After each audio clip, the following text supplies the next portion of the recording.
KM. Sinha और मैं अपने YouTube चैनल पर आप सभी का हार्दिक स्वागत करता हूं। अब हम बात करते हैं कि 2022 आने वाला है। 2022 अगले साल स्टार्ट होगा और लगातार अब भूमिगत तरीकों से कहा जाए, योगी आदित्यनाथ अर्थात भाजपा के लिए जो चेहरा है माननीय मुख्यमंत्री जी हैं और दूसरे तरफ अखिलेश यादव।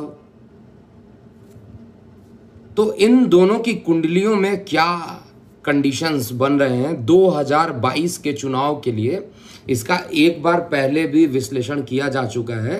अब मैं आप सभी लोगों को एक नई बात यहाँ पर ज़रूर बताने वाला हूँ। 2022 किसका होगा, जिस तरीके से प्रदेश सरकार कार्य कर रही है और जनता का जिस तरीके से लोगों का सहयोग इन्हें प्राप्त हो रहा है, तो सबसे पहले बात करते हैं माननीय मुख्यमंत्री योगी आदित्यनाथ जी के बारे में। आप सभी को पता होगा कि मैं भी गोरखपुर से ही बिलोंग करता हूं और योगी आदित्यनाथ जी के शहर से बिलोंग करने के कारण ऐसा नहीं है मेरे प्रोडिक्शन में कि मैं उनका पक्ष लेने वाला हूं। एक ऑनेस्ट प्रेडिक्शन होना चाहिए। अगर जीत है तो जीत, अगर हार है तो हार होना चाहिए। बिल्कुल भी ये मत सोचिएगा कि गोरखपुर से बिलोंग करता हूं तो मैं इनको जिताने वाला हूं या हराने वाला हूं, ऐसा कुछ भी नहीं है। एस्ट्रोलॉजी में कभी भी जात, धर्म और जगह, स्थान इत्यादि को नहीं देखा जाता है। फिलहाल माननीय योगी आदित्यनाथ जी की जो कुंडली है 5 जून 1972 की कुंडली है और सिंह लगन की कुंडली है और केंद्र में ही सूर्य का दशम स्थान पे उपस्थित होना इनको अत्यधिक बलवान बनाता है। निश्चित रूप से ये योगी है और योग की सारी, अगर आप देखिएगा कोई लोग योगी क्यों होते हैं, मैं बार बार आप लोगों से कहता हूं कि ये नाम के ही योगी नहीं है, ये काम के भी योगी हैं। ये चीज़ याद रखिएगा, ये नाम के भी योगी हैं और काम के भी योगी हैं और धर्म से इनका विशेष जुड़ाव है। देखा जाए यहाँ पर सूर्य इनका प्रबल है। अब अखिलेश यादव की कुंडली को देखते हैं। अखिलेश यादव की कुंडली जो है 1 जुलाई 1973 की है। कन्या लगन की कुंडली बनती है। कन्या लगन में देखिए योग तो इनका भी अच्छा है, मैं ये नहीं कहूँगा कि खराब है, क्योंकि ये भी सीएम रह चुके हैं। अगर योग नहीं होता तो ये सीएम कहाँ से बनते हैं। तो निश्चित रूप से इनकी कुंडली में खराबी नहीं है, लेकिन जो दशा चल रही है, माननीय योगी जी की भी दशा केतु की चल रही है और अखिलेश यादव जी की दशा भी केतु की चल रही है। अब दोनों ही केतु की दशा चल रही है और दोनों ही लगभग 2017 से स्टार्ट है। एक केतु ने आसमान से उठाकर जमीन पर गिरा दिया, यानी अखिलेश यादव को सीएम की कुर्सी से बाहर गिरा दिया और बहुत बुरी तरीके से गिराया। दूसरे तरफ माननीय योगी आदित्यनाथ जी को सीएम तक की कुर्सी तक भी पहुंचाया। तो ये केतु की पोजीशन क्या है, आज हम केतु के बारे में थोड़ा सा बात करेंगे। यहाँ पर इन लोगों की कुंडली में केतु अगर दशम स्थान पर हो जाता है तो जब अपनी दशा चलती है तो सत्ता का सुख नहीं देने देता है, क्योंकि केतु जो होता है, Ketu is the planet of unsatisfaction, satisfied नहीं होने देता है। जिन लोग मेरे से लगातार एस्ट्रोलॉजी सीखते हैं वो कुछ बातों को नोट कर लीजिएगा। केतु अगर लगन में ही बैठा हो तो खुद से आप संतुष्ट नहीं रहिएगा।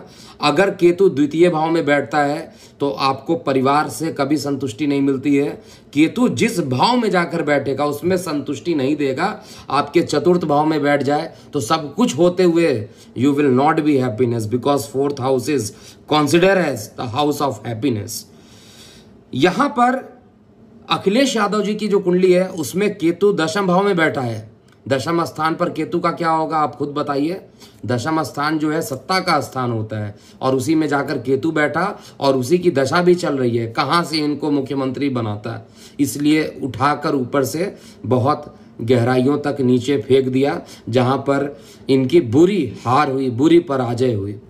इसके अलावा योगी आदित्यनाथ जी की कुंडली में भी केतु की दशा चल रही है।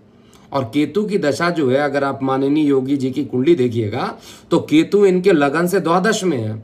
अब द्वादश स्थान क्या होता है? द्वादश स्थान एक प्रकार से कहा जाए तो हर प्रकार के खर्चों का होता है, और इसमें हर प्रकार के खर्चों को लेकर, हर प्रकार के विदेश से संबंधित चीज़ों को लेकर इसने मोक्ष दिया। मोक्ष देने का मतलब, और साथ में इसकी छठवीं दृष्टि जो है, सातवीं दृष्टि जो है, वो इनके कंपटीशन में पड़ा। याद रखिएगा, अगर किसी की कुंडली में, किसी भी लगन की कुंडली में, आप रफली ऐसे समझिए, किसी भी लगन की कुंडली में अगर केतु छठवें घर को देख ले, या छठवें घर में जाकर बैठ जाए, या गोचर में छठवें जगह पर हो, ऐसा इंसान निश्चित रूप से आगे बढ़ता है। और यही हुआ है माननीय आदित्यनाथ जी की कुंडली में, जो कि मैं दावे के साथ कहता हूं।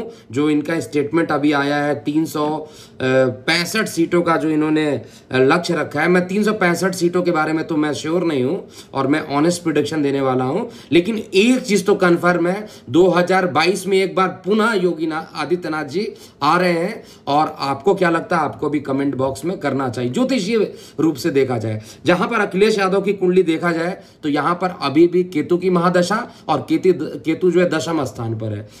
दशम स्थान पर केतु कभी भी अच्छा परिणाम नहीं देता है। अगर आपकी कुंडली में है तो देखिए, जब केतु की दशा चली होगी, आपकी जॉब भी चली गई होगी, केतु कभी भी दशम स्थान पे अच्छा परिणाम दे ही नहीं सकता है, किसी भी कंडीशन में नहीं देख सकता है। सीटों की गणना पे मैं बाद में आऊंगा, और जब इलेक्शंस डेट आएंगे तब आऊंगा। लेकिन अभी दशाओं के हिसाब से देखा जाए तो अखिलेश यादव जी कितना भी अच्छा काम किए हो पुराने समय में, जैसा उन्होंने बोला आगरा और ये जो एक्सप्रेस बना था लखनऊ आगरा एक्सप्रेसवे, वाकई अच्छा एक्सप्रेसवे बना है। मैं भी वहाँ पर काफ़ी ट्रैवल कर चुका हूँ, तो अच्छा ही चीज़ अच्छा ही होती है। तो उन्होंने काफ़ी अच्छा काम किया, लेकिन उनकी दशा अगर खराब चल रही है तो अच्छा नहीं होगा। इसके विपरीत योगी आदित्य जी ने केवल एक पॉइंट पर वर्कआउट नहीं किया है, और इन्होंने मल्टीपल वर्क पे किया गया। अगर एक खूबी अखिलेश यादव जी की काउंट कीजिए तो 10 खूबी आप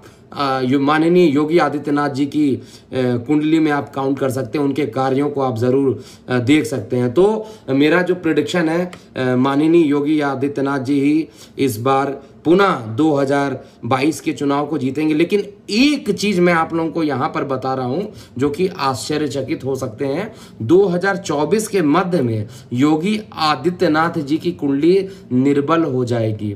उनकी कुंडली में कुछ एक दोष उत्पन्न हो रहा है अकस्मात 2024 के मई के महीने में। तो जब चुनाव होगा उस समय देखा जाएगा क्या होगा, इस पर बाद में विश्लेषण शुरू करूंगा। और उसी समय अखिलेश यादव की कुंडली में शुक्र की दशा होगी। शुक्र इनका भाग्येश है और द्वितीय है, और खुद जाकर एकादश स्थान पर बैठा है, लग्नेश का मित्र है, अत्यंत योग कारक पोजीशन पे जाकर बैठा हुआ है। तो यहां पर एक चीज इंडिकेट कर रहा है, 2024 में जाकर मध्य में कुछ अखिलेश की वापसी तो मैं नहीं कहूँगा, लेकिन कुछ अच्छे कार्य कहा जाए, या एक माननीय मोदी जी को टक्कर देने के लिए उनकी कुंडली प्रबल हो सकती है, लेकिन उससे पहले ये प्रबल नहीं हो सकती है। इसके अलावा कुछ लोगों की प्रतिक्रियाएं यहाँ पर आ रही हैं। मार्च महीने के लिए धनु, मकर, कुंभ और मीन का राशिफल अपलोड कर दिया जाएगा आज। दूसरी बात, अभी मैं पुणे में उपस्थित हूँ होटल नोवाटेल में। जिन्होंने अपने कंसल्टेशन बुक करा रखे हैं अच्छी बात है, जिन्होंने कंसल्टेशन नहीं बुक कराया है वो हमारे व्हाट्सएप संख्या 9818318303 पर संपर्क कर सकते हैं। इसके बाद मैं हैदराबाद में मिलूंगा, बेंगलोर में मिलूंगा 6 तारीख को, और 8 तारीख को हैदराबाद में। 12 को आपकी मुलाकात मेरे से भुवनेश्वर में होगी। तो यही था। और लोगों ने पूछा है कि sir what about nifty going to 11,000। देखिए निफ्टी जब जाएगा मैं बता दूंगा। ये निफ्टी प्रत्येक डिप पर हाई जाएगा, और एक बड़ा हाई बनाने के बाद ही ये बहुत तेजी से नीचे आएगा। अभी नहीं आएगा, अभी शॉर्ट करने की बिल्कुल ज़रूरत नहीं है। हर डिप पर एवरेज करते जाइए और फ़ायदा कमाते जाइए। तो ये निफ्टी पर मैंने व्यू दे दिया, और गोल्ड के प्राइस में थोड़ी बढ़ोतरी देखने को मिलेगी, और सिल्वर के प्राइस में थोड़ी सी अभी अप डाउन्स थोड़े रहेंगे, 68,000 66,000 नीचे की ओर, और 71,000 से ऊपर ये सिल्वर का प्राइस ऊपर की ओर रहेगा। इसी रेंज को आपको मान के चलना चाहिए। अगला पीएम कौन होगा ऑलरेडी बता चुका हूँ, बाद में इसकी गणना करूंगा। बहुत बहुत धन्यवाद, आप सभी लोग यहाँ पर जुड़े रहें। अभी के लिए इतना ही। मैं हूँ एस्ट्रोलॉजर के एम सिन्हा। ओम नमः शिवाय। जाते जाते अपनी प्रतिक्रियाएं कमेंट बॉक्स में निश्चित रूप से लिखिएगा।